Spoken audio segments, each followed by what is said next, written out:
It was a wonderful day yesterday. At ito nga, paalis na kami ng bahay. At lagi talaga akong pinagbubuksan ng door ng aking asawa para makasakay ako sa kanyang car. At since day one ng aming pagkakilala, lagi siyang very gentleman at laging nagbubukas ng pinto ng car pag tuwing ako'y sasakay ng kanyang car. I'm so thankful dahil isa siya sa pinaka thoughtful and gentleman na nakilala ko. At ito nga, paalis na kami at sabi niya, ang tagal mo kasi sa salamin. Kaya, ayan, baka malate na tayo. Kasi paano nga naman, ako ay laging nasa salamin daw at I love mirror.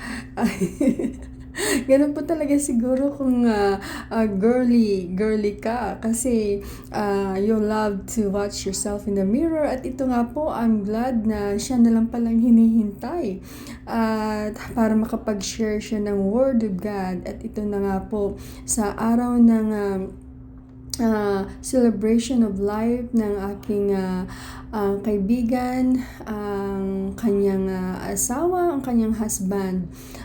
The day ng funeral, talaga naman ang buhay ay hindi mo masasabi na panghabang buhay ay magsasama kayo dahil hindi lahat ng oras, hindi lahat ng panahon ay makakasama mo ang mahal mo sa buhay. Darating talaga ang panahon, ang oras na magpapaalam ang ating mahal sa buhay ng panghabang buhay. Malungkot man, pero yan talaga ang tinadhana ng Diyos na sana nga lahat tayo ay tanggap natin ang Diyos na naglikha sa atin dahil ang buhay nga naman talaga ay temporary lang. We're here today, we're gone tomorrow, and my husband is talking about that naging mabait, naging good friends, naging good brother in Christ ang si Brother Bas na lumisan man siya at hindi man siya makikita kahit kailan pero nasa puso namin siya lalong na ang kanyang asawa na dear friend namin na ninang ng aking anak. I'm so sad, but the Lord said that rejoice always, and again I say rejoice dahil nasa mabuting kamay na siya and he is dancing with God to eternity. At malayo na ang suffering, wala na actually tayong suffering, wala na siyang actually suffering, pain, and heartaches, and any kind of problems. Dahil kung ikaw ay tanggap mo ang Lord, ikaw naman ay magkakaroon ng peace panghabang buhay. At ito nga po, papunta na siya ng car. Dito sa Amerika, iba po dito, hindi po sumasama ang mga tao sa paglilibing. Kung sa Pilipinas pa, kasama ka sa paglibing sa'yo hanggang sa hukay. Pero dito ganito lang po talaga, hanggang sa sasakyan lang at pupunta na to sa kanyang kung saan siya ililibing. Malungkot man ang buhay, malungkot man dahil mawawala siya at hindi na makikita, and talaga namang nakakalungkot ang buhay pag ang ating mahal sa buhay ay lumisan at magpapaalam na ng panghabang buhay. Di bale, in God's time, kung tayo ay tanggap ang Diyos sa ating buhay, sa ating puso, ay makikita natin siya dahil nakasulat ang ating pangalan sa book ng buhay na walang hanggan. Ayan. Nakangiti man kami pero malungkot kami para sa aming sister in Christ.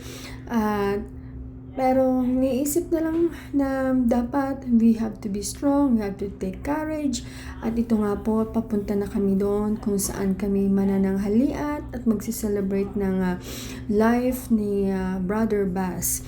I'm so sad, but at the same time, we have to follow. God says that rejoice. Huwag na daw tayong malungkot kasi Alam mo, ang napakaganda ng bahay natin sa langit. Talagang wala na sakit doon tayong mararanasan. At ito nga, nasa Manila Cove Restaurant kami. Isa sa may-ari dito ay Pilipina at kasama namin sa church, Sister in Christ. At ito na, ang ganda ng bulaklak. In loving memory of Edward Bass White. Napakagandang alaala na ito ay isa sa puso namin. Surely we will miss you. At bago tayo kakain, ito nga po ang inihanda pala ng Manila Cove na Sister Laura para sa amin. And mag-share muna ng Word of God ang aking husband. At sinasabi niya dito na ang napaka-importante sa lahat ang pagmamahal ng Diyos, na kahit kailan pa ay hindi yan mawawala ang kanyang pagmamahal sa atin. At sinabi nga niya sa John 3:16, "For God so loved the world, for whoever believes in Him will not perish but have an everlasting life." At dahil past 12 na, itong gutom na kami at ito ang sarap ng inihanda ng pansit, Bicol Express, chicken adobo, pork adobo, chicken curry, lumpia. Ang sasarap ng luto ng Manila Cove Restaurant. At ito naman yung mga iba't ibang flavor, may chocolate cake. At ito nga yung aking kinuha na pagkain. Ako, obvious ba? Nagutom na? Gutom na nga, kaya naparami ng kain. Tapos na kumain, kaya uwian na. At ito ang lesson na ang ating mahal sa buhay ay hindi panghabang buhay nating kasama. Kaya spend time with them. Ito ang aking mini-serye today.